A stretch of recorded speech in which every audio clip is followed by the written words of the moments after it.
नमस्कार दोस्तों, भाइयों बहनों, आप सभी लोगों का स्वागत है। सबसे पहले इस वीडियो में आने के लिए दोस्तों, आप हमारा ये वीडियो बहुत ज़्यादा खास है, बहुत इम्पोर्टेंट है। स्पेशली भारत के सभी लोगों के लिए तो इम्पोर्टेंट, मस्ट भी इम्पोर्टेंट हो जाती है ये वीडियो। क्योंकि दोस्तों 506 लोगों के लिए जॉब निकाल देना direct union public civil union पर पब्लिक सर्विस कमीशन द्वारा, यूपीएससी द्वारा, सीएपीएफ के अंदर, जिसके अंदर 7 फोर्सेस हैं इंडिया कंट्री की, उसके अंदर आप लोगों के लिए 506 वैकेंसी 2024 ईयर के अप्रैल महीने की 25 तारीख को निकाल दी गई हैं। इसके अंदर लगभग लगभग 500 लोगों को जॉब मिलनी है।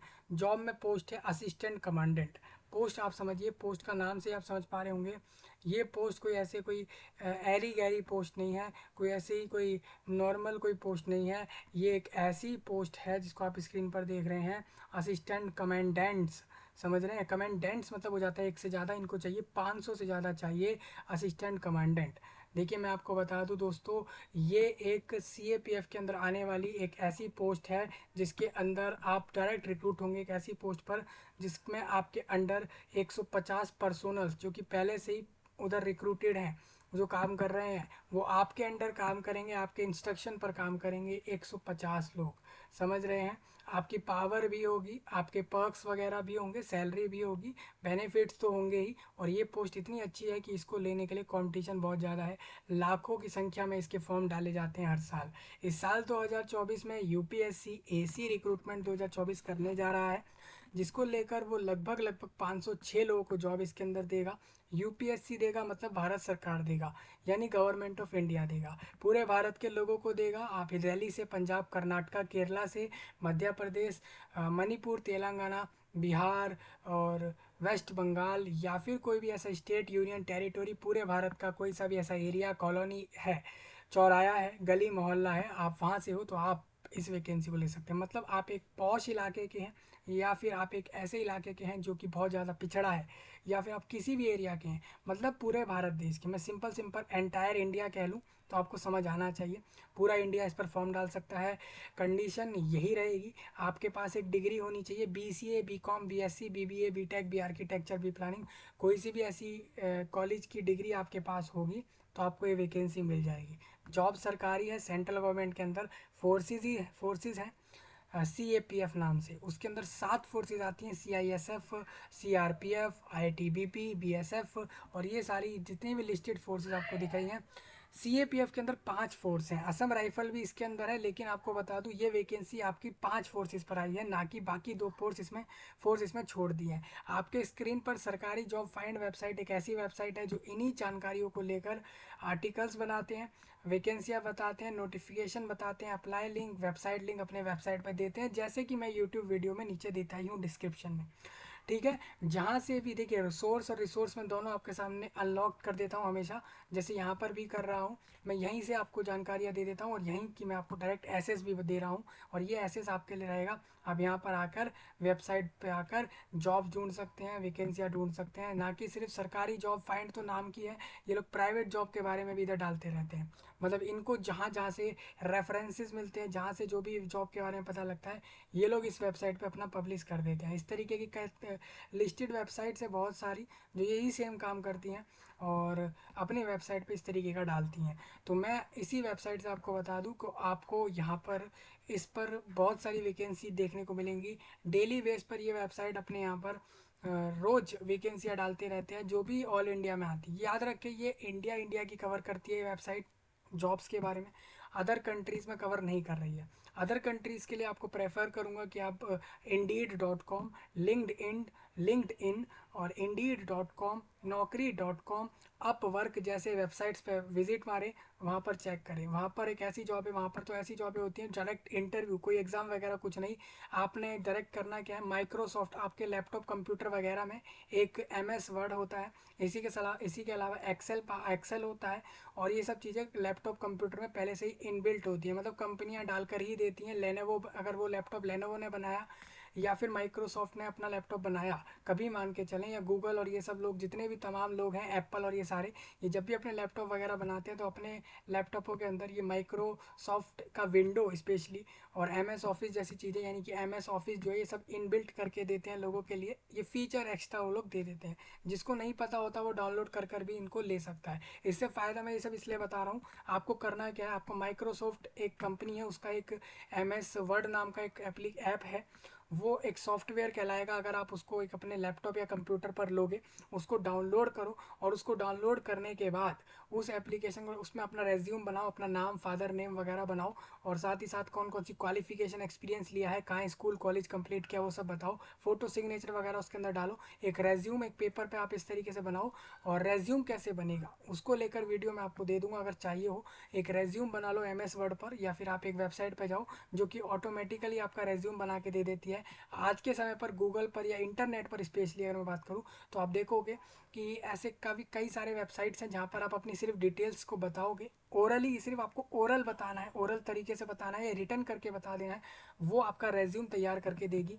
इस तरीके की वेबसाइट है, इसको हम आर्टिफिशियल इंटेलिजेंस के अंदर कवर मान सकते हैं कि ये एक ऐसी वेबसाइट्स में आती है। तो आप ऐसी वेबसाइट पे विजिट करें दोस्तों, क्योंकि वो वेबसाइट्स आपको डायरेक्ट आपका रेज्यूम रेडी करके देंगी, आपको एम एस वर्ड की ज़रूरत भी नहीं पड़ेगी। और रेज्यूम वहाँ से रेडी करें अपना, और रेज्यूम रेडी करके इंडीड.com, नौकरी.com और लिंक्ड इन, अपवर्क जैसे वेबसाइट पर विजिट मारे। वो लोग वर्ल्ड लेवल की वैकेंसियों को बताते हैं, इंडिया देश की नहीं, दुनिया भर के सारे देशों की जॉब जितनी भी आएंगी, प्राइवेट आ रही हैं, स्पेशली प्राइवेट पर उनका फोकस ज़्यादा होता है उन वेबसाइट्स पर। और उसमें भी वो part time, full time, hybrid mode और डेली बेस, रेगुलर मोड में, और इसमें आपका रिमोट मोड। रिमोट मोड मतलब कि आप रिमोट से जैसे टीवी चलाते हैं ना, रिमोट मोड मतलब ये है कि आपको टीवी को टच वगैरह नहीं करना है। टेलीविज़न, आप टीवी चलाते हैं तो आपको उसको टच वगैरह करना नहीं पड़ रहा है, आपके पास एक उसके उसके लिए एक कंट्रोलर है, टीवी रिमोट, उससे आप उसको कंट्रोल करके चला रहे हैं और वो काम हो रहा है, आपका सारी चीज़ें चल रही हैं टेलीविज़न में। सेम वही प्रोसेस इसमें है। रिमोट मतलब आप घर बैठे बैठे वो सारा काम कर रहे हैं उस कंपनी के लिए, जो काम आप वहाँ जाके ऑफिस में भी कर सकते थे। देखिए फ़र्क क्या है, आप ऑफिस जाओगे वहाँ पर भी लैपटॉप कंप्यूटर पर अपना काम करोगे, घर से भी कर सकते हो, लेकिन ऑफिस एक एनवायरनमेंट, माहौल वगैरह देता है, और काफ़ी एक एक्सपर्टाइज देता है, एक्सपीरियंस देता है, एक अच्छी लाइफ वहाँ से मिलती है। और आप घर में ना जॉब करके एक्सपीरियंस लेने के लिए ऑफिस वाले भी ले सकते हैं। मतलब वहाँ पर तरह तरह की जॉबें आती है, तो उन वेबसाइट्स पर विजिट करें, उनको ज़रूर चेक करें। ये मैं आपको डायरेक्ट उनका एसेस प्रोवाइड करा दूंगा। इस वीडियो के नीचे मैं आपको नौकरी.com, इंडीड.com और ये तमाम 4-5 लिस्टेड वेबसाइट्स की लिंक दूंगा, जिससे आप वहाँ से जॉब्स ढूंढ कर अप्लाई कर लें। ठीक है, उसमें आपको 8वीं 9वीं 10वीं 11वीं 12वीं पास वैकेंसियाँ मिल जाती हैं। उन वेबसाइट पर एक खास ये बात भी है कि आपके पास अगर क्वालिफिकेशन वाइज आपके पास सर्टिफिकेट्स नहीं है उन पढ़ाइयों के, लेकिन आपको स्किल आती है, तो वो लोग तब भी आपको जॉब दे देंगे। रेज्यूम में आपको उसको हाईलाइट करना है कि मेरे को ये सब आता है, और जॉब मिलने के बाद आपको वो सब करना है, तो आप वहाँ रिक्रूट हो जाएंगे, आपको सैलरी मिलती रहेगी। मतलब कहना यही है, अगर आपको आता है वो सब कुछ और आपके पास उसके सर्टिफिकेट्स नहीं है, तब भी वो लोग आपको जॉब देंगे। मतलब कहना यही है, आप स्कूल कॉलेज नहीं गए लेकिन आपको फिर भी ये सब आता होगा, तब भी वो लोग बिना सर्टिफिकेट के आपको जॉब देते हैं। नौकरी.com पर ये सारी बहुत सारी चीज़ें आती हैं, और ये सारी चीज़ें आपको वहाँ से पता लगेंगी। ये सब इसलिए बता रहा हूँ, ये एक ऐसी चीज़ें हैं जो कोई नहीं बताएगा, और या फिर ऐसे कुछ यूट्यूबर्स होंगे जो इस पे इसको इसको आपका जो है इसको जो है बाहर आपके सामने क्लियर करेंगे।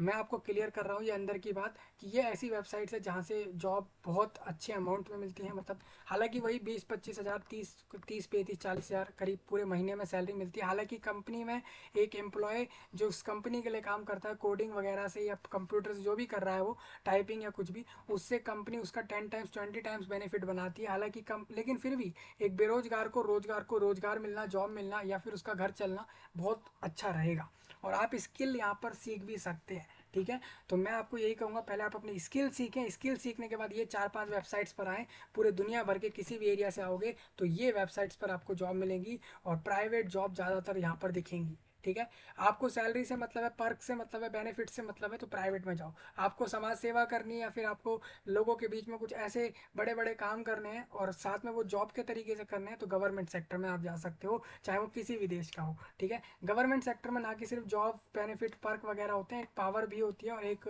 अलग लेवल का एक आपको एक्सपीरियंस तो मिलता ही है, और दूसरा लोगों के द्वारा ये सुनने को भी मिलता है कि इसकी गवर्नमेंट जॉब है। हालांकि गवर्नमेंट जॉब हो या प्राइवेट जॉब हो, सबको अपना अपना जो है यहाँ पर सैलरी वगैरह लेके अपने डेली एक्सपेंसेस जो उनके होते हैं, डेली उनके जो एम होते हैं, उसको वो लोग कहीं ना कहीं अचीव करने के लिए ही यहाँ पर जॉब वगैरह कर रहे हैं। ठीक है, ये सब इसलिए बता रहा हूँ ये क्योंकि आपके लिए जानना ज़रूरी है। ठीक है, तो आप कोई सी भी जॉब कर सकते हैं। मैं यहाँ पर इस वीडियो में यूपीएससी द्वारा सीएपीएफ के असिस्टेंट कमांडेंट की वैकेंसी कवर कर रहा हूँ। हालांकि ये वैकेंसी पोस्ट अच्छी थी, ठीक है, एक एवरेज अगर कोई कैंडिडेट है तो उसके लिए अगर कोई ऐसे एरिया से आता है जो कि डेवलप्ड एरिया नहीं है, अनुसूचित पिछड़ा एरिया है, या फिर वो ऐसे एरिया से आता है कैंडिडेट जिसके वहाँ पर विकास नहीं है, तो वो अगर इधर जाता है तो उसके लिए तो ये बहुत अच्छी पोस्ट हो जाएगी, क्योंकि वो डायरेक्ट एक अच्छे लेवल पर पहुँचेगा। उसको सिर्फ डिग्री चाहिए, वो कॉलेज जाके 2 साल 3 या 4 साल का कोई सा भी डिग्री करके आ जाए, उसको यहाँ पर जॉब मिलेगी। उसको यहाँ पर पेपर, फिजिकल, मेडिकल, इंटरव्यू वगैरह चीज़ें निकालनी है, तब उसको ये जॉब मिलेगी। ठीक है, वैकेंसी यूपीएससी ने 500 करीब दी है आपको, 500 लोगों को इसमें वो लोग जॉब दे रहे हैं। सरकारी जॉब है ये सारी। ठीक है, फोर्स के अंदर जॉब है डायरेक्ट। ठीक है भाई, तो मैं आपको सारी चीज़ें क्लियर करूँगा, इस वेबसाइट की मदद से कुछ चीज़ें बताऊँगा, फिर आपको नोटिफिकेशन दिखाऊँगा, अप्लाई लिंक भी दिया है मैंने, और यूपीएससी के वेबसाइट पर भी ये चीज़ दिख जाएगी। सिर्फ आपको 200 रुपये चार्ज हो रहे हैं यहाँ पे। मतलब आपके पास, अगर आपके पास मोबाइल में, आपके पास इंटरनेट पर ऑनलाइन में या फिर ऑफलाइन में अगर 200 रुपये हैं, तो आप यहाँ पर इसमें अप्लाई करके इस वैकेंसी को ले सकते हो। ठीक है मेरे भाई एवं बहनों, दोनों ही आप ले सकते हो। मेल फीमेल में मैं आपको बता दूं, आप अगर जनरल वर्ग की या फिर किसी भी वर्ग की महिला हो तो आपसे फीस नहीं लेंगे और आपको ये जॉब मिलेगी। लेकिन अगर आप एक पुरुष हो और आप जनरल ओबीसी से हो तो 200 रुपये में आप फॉर्म भर दोगे, 200 रुपये में ये जॉब आपकी हो जाएगी। ठीक है, 24 अप्रैल यानी कि कल से फॉर्म शुरू हुआ है इसके अंदर भाई, और 14 मई को फॉर्म बंद होगा। आपको सिर्फ 21 डे का समय दे दिया, यानी 20 दिन का समय इन्होंने दिया है, एक अच्छा समय आपको मिला है। एग्ज़ाम डेट इन्होंने 4 अगस्त रखी है, 2023 नहीं है, इसको 24 मानना। इसी साल के 4 अगस्त को पेपर होगा, याद रखें। तो आपके पास जुलाई जून रहेगा, मई भी आपके पास है, मई जून जुलाई 3 है, यानी आपके पास 80 डेज आप मान सकते हो। अगर कुछ इसमें हटा भी दें तो 80 डेज आप मान सकते हो। 20 से 25 के बीच एज, 1 अगस्त 2024 तारीख को। ठीक है, और बैचलर डिग्री आपकी किसी भी स्ट्रीम में, मतलब किसी भी सब्जेक्ट में हो, भारत देश की किसी भी यूनिवर्सिटी से बैचलर डिग्री हो। बीएसएफ में 186 वैकेंसी, सीआरपीएफ में 120, इन सब में आप वैकेंसी चेक कर सकते हैं। कोई कुछ पूछेगा कि भाई इनमें से कौन से फोर्स में हम जाएं, मैं आपको वो कहना चाहूँगा CRPF is the best option from my side. But फिर भी आप एक इंटरनेट पर चेक करें इनमें से कौन सा सही है। ठीक है, आप फोर्सेज में आप अपनी चॉइस अभी बताएंगे फॉर्म में या बाद में बताएंगे, ये चीज़ भी मैं आपको भी क्लियर करूंगा। हाइट और चेस्ट का बात कर लूँ, अगर आप एक पुरुष व्यक्ति हैं, आप एक मेल हैं, तो आपका 165 सेंटीमीटर हाइट हो, फीमेल में 157 चाहिए। चेस्ट में आप यहाँ पर साइज दे सकते हैं, चेस्ट मेजरमेंट महिलाओं में नहीं होता। रन आपका कराते हैं 100 मीटर भागो 16 सेकंड में, 100 मीटर भागो 18 सेकंड में। वहीं मेल हो तो 800 मीटर रन कर दो 3 मिनट 45 सेकंड में। तो इस तरीके से आपसे भगवा लेते हैं, दौड़ भाग करवाते हैं ये आपसे। लॉन्ग जंप मतलब कहेंगे भाई ऊंचा कूद करो, शॉर्ट पुट करो, और ये लॉन्ग जंप आप जब करोगे ना तो आपसे 3.5 मीटर 3 चांस आपको देंगे, लॉन्ग जंप में इतना मीटर कर देना है। सेम महिलाओं को भी मिलता है यही मौका। वहाँ पर शॉर्ट पुट महिलाओं में नहीं होता, ये सिर्फ मेल में होता है। अब आपको देखेंगे अप्लाई ऑनलाइन का लिंक मैंने दिया है वीडियो के नीचे, नोटिफिकेशन वेबसाइट लिंक दे रखे हैं। इस वेबसाइट को मैं प्रेफर करता हूँ आपके लिए, आप देख सकते हैं। हालांकि ये वेबसाइट डिले कर जाता है, ये वेबसाइट काफ़ी सारे डेटा को अपडेट इतना जल्दी करता नहीं है, ये भी चीज़ मैंने देखी है। तो इनकी वेबसाइट पर इतनी जल्दी अपडेट नहीं हो रही हैं चीज़ें, ये लोग अपनी वेबसाइट पर जल्दी जल्दी चीज़ें नहीं डाल रहे हैं लोगों के लिए। ये एक आध दो दो नोटिफिकेशन वगैरह डाल रहे हैं, एकदम से बल्क में नहीं डाल रहे जिस हिसाब से वैकेंसी आती हैं। ठीक है, यूपीएससी वेबसाइट है आप लोगों की, कॉमन मिस्टेक वाला पॉइंट छोड़िए, फाइनल रिजल्ट ये सब छोड़ दीजिए। ये देखिए सीएपीएफ एसी एग्जामिनेशन नोटिफिकेशन, ये रहा आप लोगों का। इसको आप यहाँ से क्लिक करोगे दोस्तों, आपके पास ये डाउनलोड होगा। मैं जैसे आपको इस तरीके से क्लिक करके दोबारा एक बार रीलोड करके आपके लिए फिर दोबारा से एक बार निकाल के दिखा देता हूँ। ये आपका एसी कमांडेंट का जो नोटिफिकेशन आप लोगों का है, ये रहा। इसको आप ऐसे क्लिक करते हैं दोस्तों, उसके बाद यहाँ पर लिंक है, ये अप्लाई करने का लिंक, डॉक्यूमेंट पे आप टिक करते हो, ये नोटिफिकेशन आपके सामने आ जाएगा। ये वही नोटिफिकेशन है जो हमारे पास राइट साइड में पहले से ओपन है, यानी कि एज प्रूव्ड, ये हैंड्स प्रूव्ड वाली बात है यूपीएससी द्वारा कि आपका नोटिफिकेशन सही में आया। कोई ये नहीं कह सकता कि वैकेंसी नहीं आई। 14 मई को फॉर्म बंद होगा। Central armed police forces assistant commandants को रिक्रूट कर रही है, एग्जामिनेशन 2024 का लेगी। कैंडिडेट इंश्योर करें कि वो एलिजिबल है या नहीं, उससे पहले अप्लाई ना करें। There admission on all the stages of examination purely provisional subject to set. ठीक है जी, e admission certificate to the candidate will not apply that is, ठीक है, आपको एडमिट कार्ड दिया जा रहा है ना, एग्जाम देने के लिए, तो इसका मतलब ये नहीं है कि आपको जॉब मिलेगी। आप पहले पेपर निकालो, इंटरव्यू सारे प्रोसेस निकालोगे, तब जाके आप ये वैकेंसी अपनी मान सकते हो। वेरिफिकेशन होगी आप एलिजिबल हो या नहीं, आपको सारे डॉक्यूमेंट अपने दिखाने हैं। Only after the candidate has qualified interview, आपको इंटरव्यू इस पेपर में निकालना है। इंटरव्यू के तुरंत बाद आपको सारे डॉक्यूमेंट प्रूवन करने हैं कि आप सही में इसकी वैकेंसी के एलिजिबल थे या नहीं थे। मतलब आपको डॉक्यूमेंट प्रूफ देने होंगे कि आप सही में इस वैकेंसी के एलिजिबल हो। How to apply, online apply करो यूपीएससी वेबसाइट पर आके। किसी को कोई प्रॉब्लम आए, OTR one time registration UPSC वालों का मैंने करवा दिया था एक वीडियो में कि भाई वन टाइम रजिस्ट्रेशन इस तरीके से होगा, उसको देखकर आप पहले रजिस्ट्रेशन कर लो। फॉर्म भरने का प्रोसेस मैं आपको अलग दे दूंगा, तो इस तरीके से अप्लाई कर लेना। मॉडिफिकेशन आप ओटीआर में कर सकते हैं, जैसे कि फॉर्म बंद होगा 14 मई में, 14 मई के बाद 6 दिन का आपको समय मिलता है आपके रजिस्ट्रेशन डिटेल्स में चेंज करने का मौका, ये अपने वेबसाइट पर देते हैं। मॉडिफिकेशन फॉर्म के अंदर आप कर सकते हो अदर देन ओटीआर। ओटीआर के अलावा अपने फॉर्म में भी अगर कोई करेक्शन है तो भी आप इसी समय में करोगे, ठीक है। विड्रॉल फॉर्म से कैंडिडेट अगर लेता है, उसको अलाउड नहीं है पहले तो वो विड्रॉल कर नहीं सकता, करता भी है तो फीस वापस नहीं होगी। आप मान लो आप पेपर नहीं देने जा रहे तो आप उसको विड्रॉल मान लो, और फीस आपको हम 200 रुपये की वापस नहीं देते, ये चीज़ कही है। फॉर्म की लास्ट डेट 14 मई रखी है, शाम में 6 बजेंगे 14 मई को, तो ये फॉर्म बंद हो जाएगा, ठीक है। Eligible candidate shall be issued as e admission certificate, ठीक है जी, on the last working days of preceding week, ठीक है। मतलब जिस दिन एग्ज़ाम होना है उसके पिछले हफ्ते के लास्ट दिन पर, मतलब मान के चले किसी किसी दिन के किसी हफ्ते के मंडे में एग्ज़ाम होगा, तो उसके पिछले हफ्ते के मंडे के दिन आपका एडमिट कार्ड दे देंगे, ठीक है।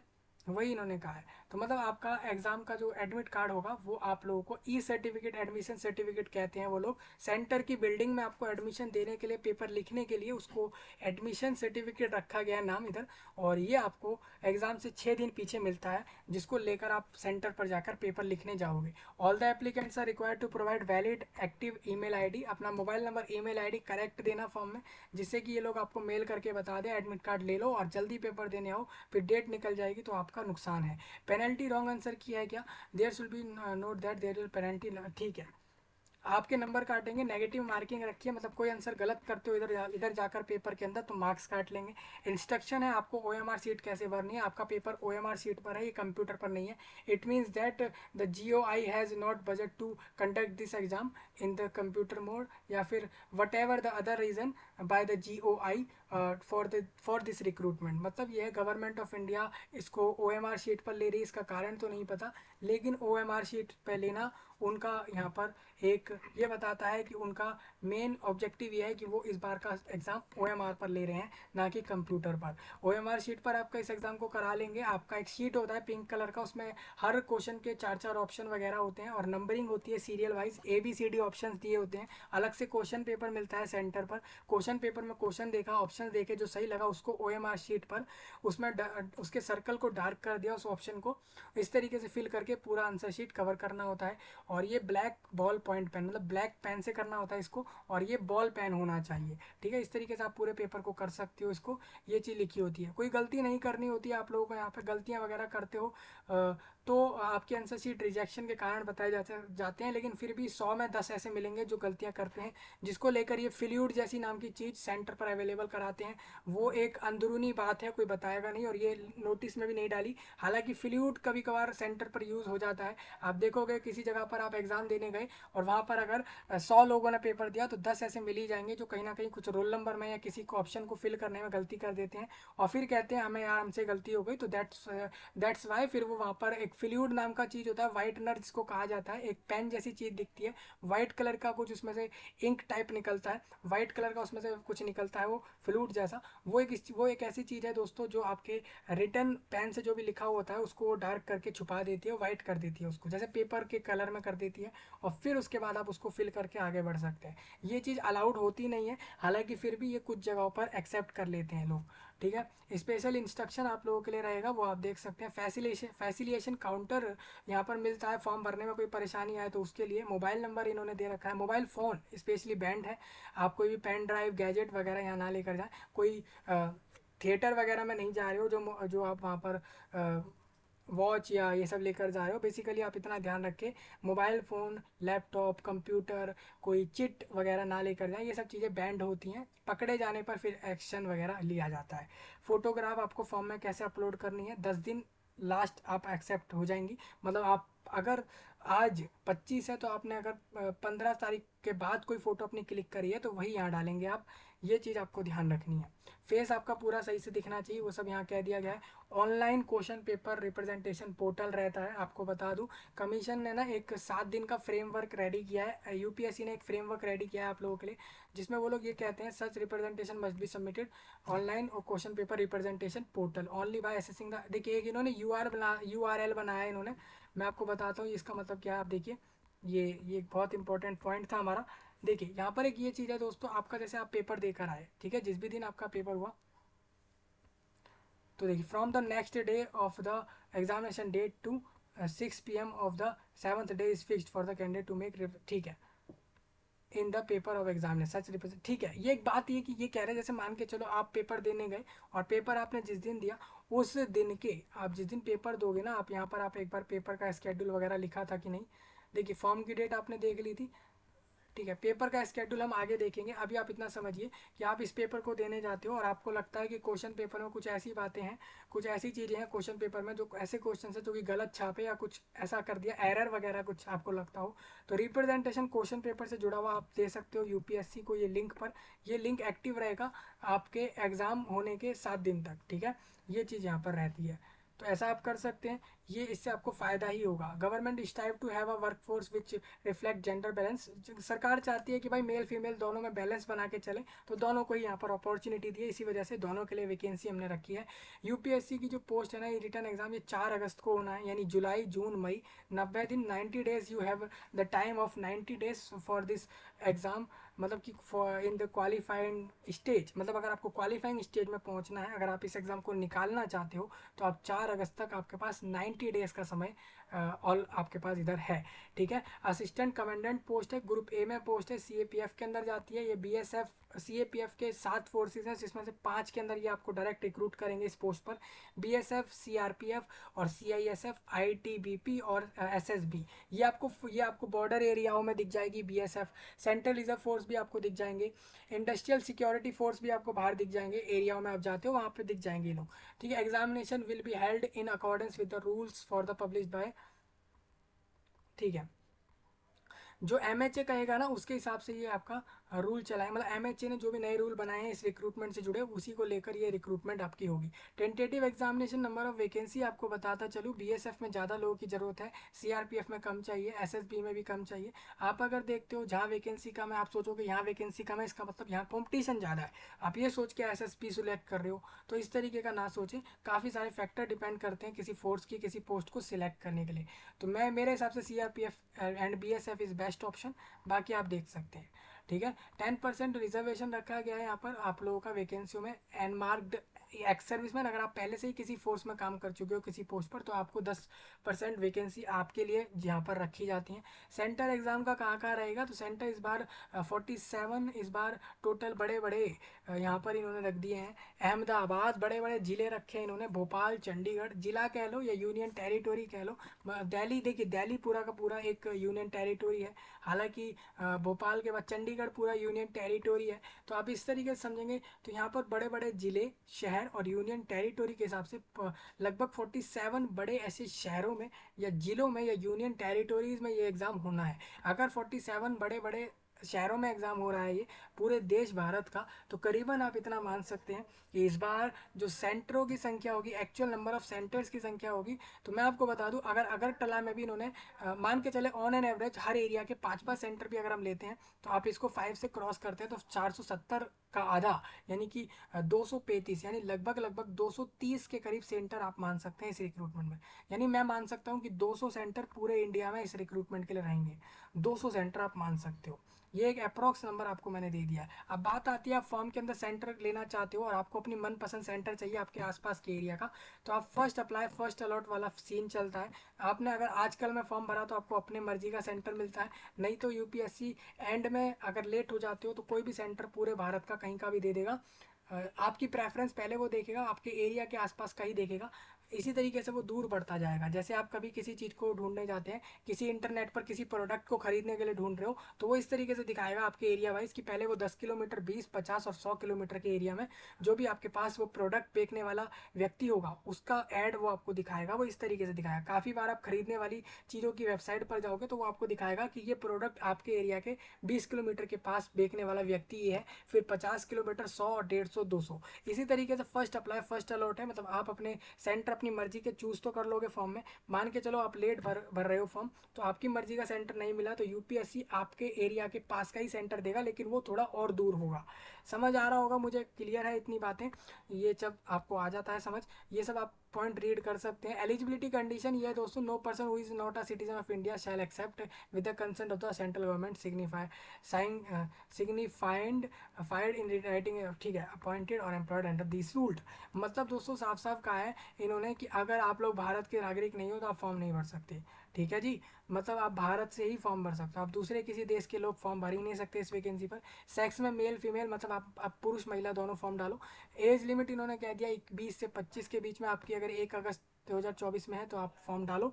आपकी एज अगर 25 से ऊपर है तो SC ST को 5 साल इन्होंने दे दिया है। ठीक है, अप टू 5 ईयर इन्होंने रिलैक्सेशन दिया SC ST को, और OBC नॉन क्रीमिलियर को 3 साल, मतलब 28 साल तक इनको भी जॉब मिलेगी ये वाली। ठीक है, तो ये आप देख सकते हैं। नोट में कुछ पॉइंट है, रीड कर सकते हैं। पूरे भारत के SC ST OBC को इसमें रिजर्वेशन का फायदा मिलना है, ये कन्फर्म्ड है। Save as provided above the age limit prescribed age can in no case be relaxed. ये कुछ अलग चीज़ है, इसको आप रीड कर सकते हैं। है ठीक है, अब मैं थोड़ा आगे बढ़ता हूँ। Submitted by them in the form. Form में आपको कौन कौन सी चीज़ें लगानी है, आपको एक डेट ऑफ बर्थ प्रूफ के तौर पर अपना ID प्रूफ दे सकते हैं, 10th 12th सर्टिफिकेट दे सकते हैं। ये सारी चीज़ें आपको बतानी है फॉर्म के अंदर। मेल ID देनी है, ये सब चीज़ें देनी है। मिनिमम क्वालिफिकेशन, आप एक ग्रेजुएट हो, आप एक डिग्री होल्डर हो किसी भी कॉलेज के किसी भी कोर्स के।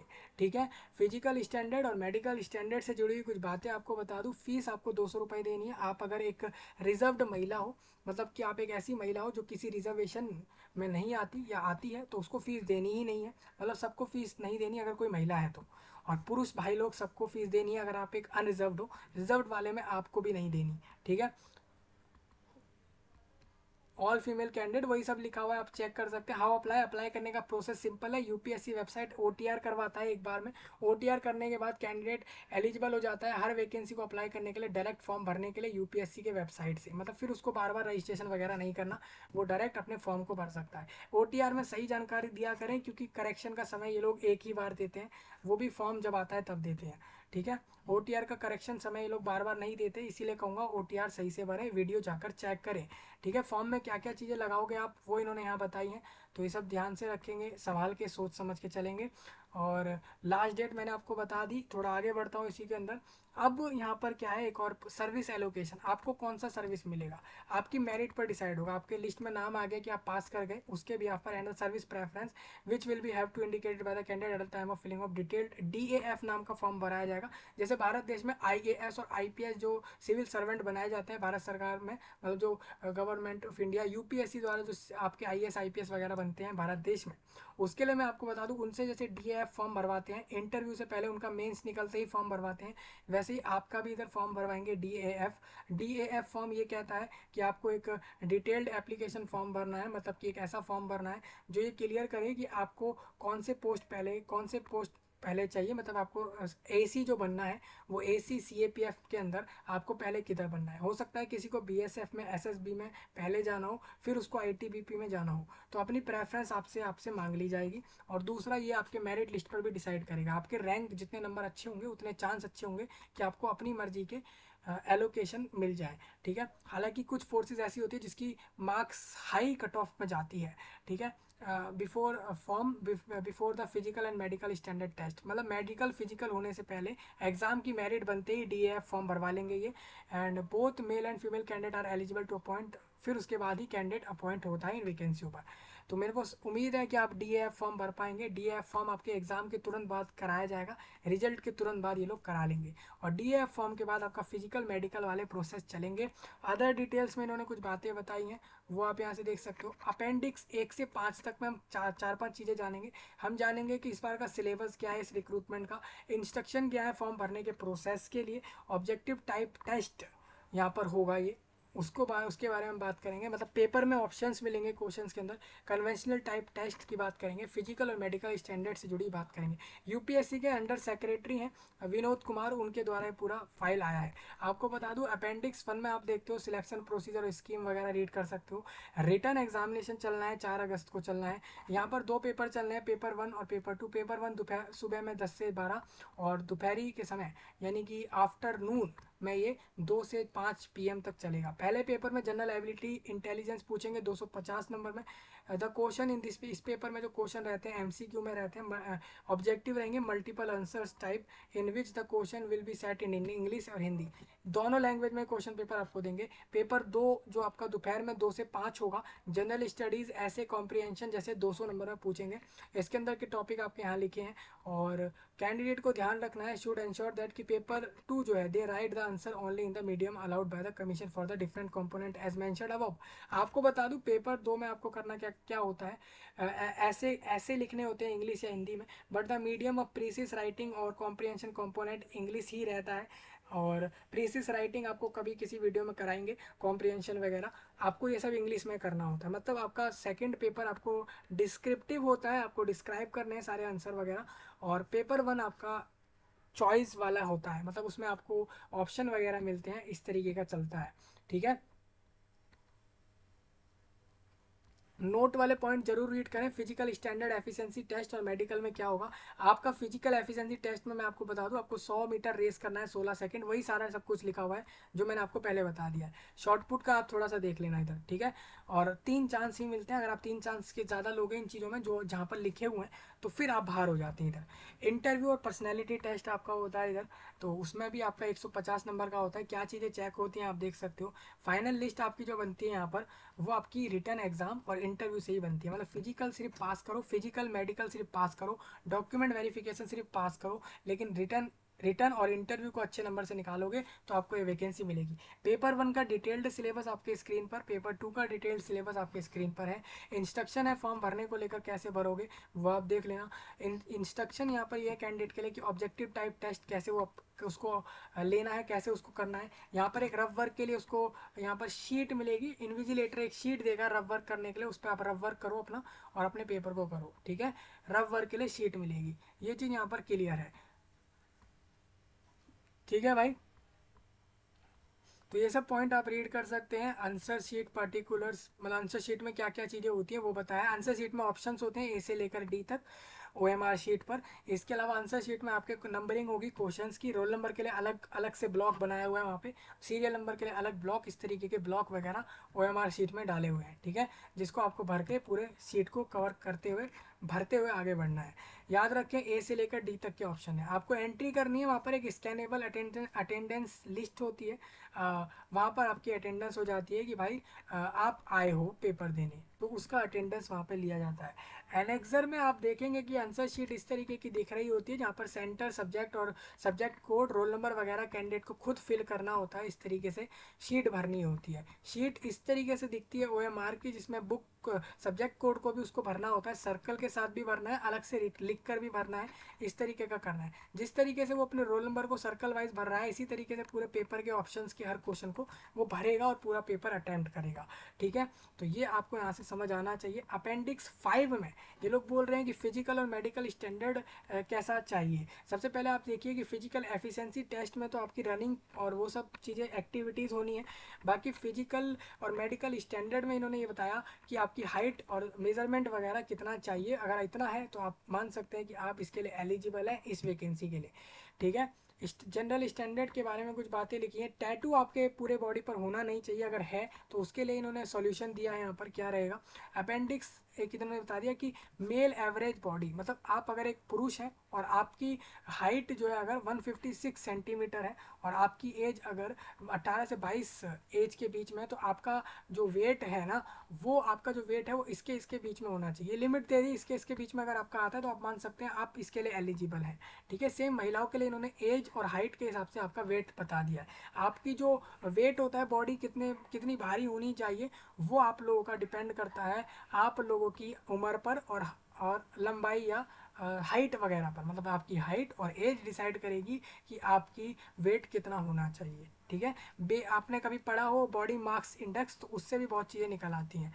अपेंडिक्स 6 में आप देख सकते हो सर्टिफिकेट है फॉर एम्प्लॉयड पर्सोनल। अगर कोई पहले से एम्प्लॉयड पर्सोनल है इधर, तो उसको एक सर्टिफिकेट जमा करना होगा, वो यहाँ से इस तरीके का जमा कर सकता है।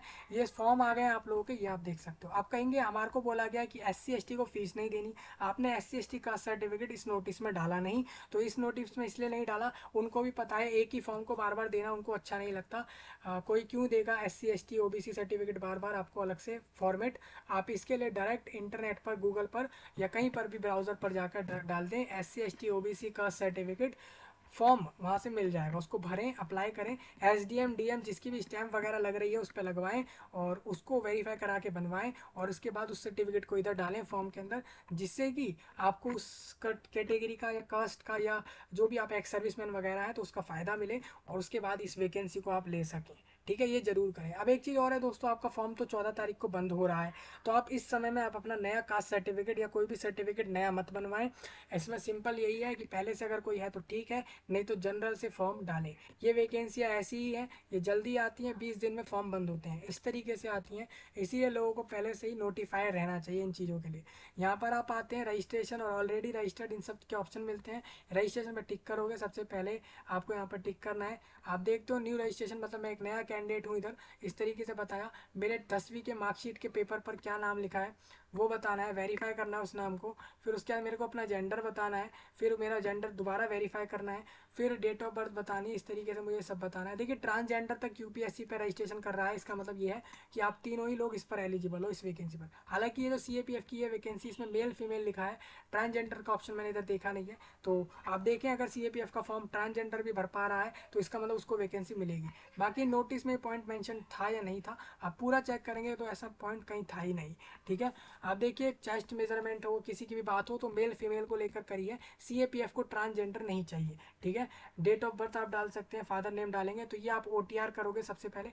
फिर OTR करने के बाद आपको यहाँ पर आना होगा back, step back, and you have must to be log in there on this website. आपको यहाँ लॉगिन जरूर करना है, लॉगिन पर क्लिक करके, और फिर आप अपना CAPF का फॉर्म भर पाएंगे। तो मैं एक बार लोगों को लॉगिन करके अगर दिखाना चाहूँ तो मैं एक बार दिखा भी दूँ। यहाँ पर लॉगिन पे क्लिक करता हूँ। मैंने बोला मुझे किस चीज़ से लॉगिन करना है, तो मैंने यहाँ पर बोल दिया मुझे मोबाइल नंबर डाल के लॉगिन करना है। यहाँ पर मैं मोबाइल नंबर डालता हूँ। ठीक है जी, OTP मैं गेट OTP पे क्लिक करता हूँ, आपको दिखा रहा हूँ लॉगिन कर कर कि कैसे जो है आप इधर से फॉर्म भरने आ सकते हैं। ठीक है, हो सकता है देखिए यहाँ पर मेरे को अभी तक यहाँ पर आया नहीं है OTP, बट यहाँ पर आ ही जाएगा, जल्दी जल्दी आ जाएगा।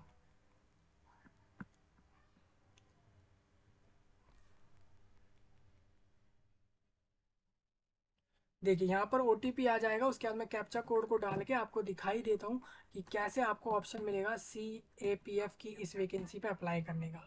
ठीक है,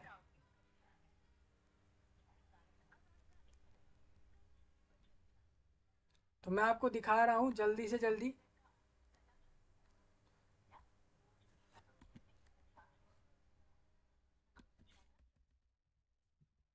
ठीक है भाई, तो इस तरीके से देखिए मैं लॉगिन कर रहा हूँ आपके सामने। आप देखिए मैं लॉगिन कर चुका हूँ, यानी कि मैं पहले से ही रजिस्टर्ड हूँ UPSC वेबसाइट पर OTR करने के साथ। तो आप यहाँ पर देखेंगे दोस्तों डैशबोर्ड लेटेस्ट नोटिफिकेशन में हमें आना होगा।